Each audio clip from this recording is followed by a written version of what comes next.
Deuxième coup d'éclat en à peine 24 heures. Après le plan de relance, c'est le budget de la défense que Donald Trump retoque à 4 semaines de son départ de la Maison-Blanche.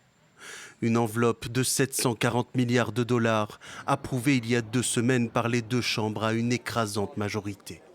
Pour le président américain, plusieurs raisons expliquent ce veto, notamment le maintien de l'article 230 protégeant le statut juridique des réseaux sociaux et la loi prévoyant de renommer des bases militaires honorant des généraux du camp confédéré. Ce texte de loi n'inclut pas des mesures cruciales pour la sécurité nationale et va à l'encontre des efforts de mon gouvernement pour mettre l'Amérique d'abord en matière de sécurité nationale et de politique étrangère.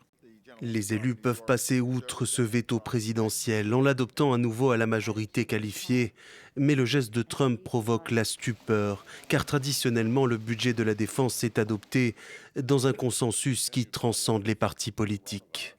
Mardi, le chef de l'État avait déjà rejeté le plan de soutien de 900 milliards de dollars adopté la veille par le Congrès, après des mois de désaccord entre démocrates et républicains sur les montants des aides.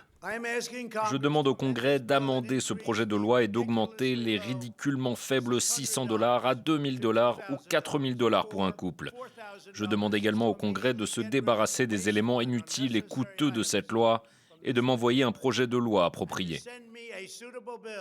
Le plan de relance économique fait partie d'un ensemble de textes législatifs comprenant le projet de loi de finances 2021.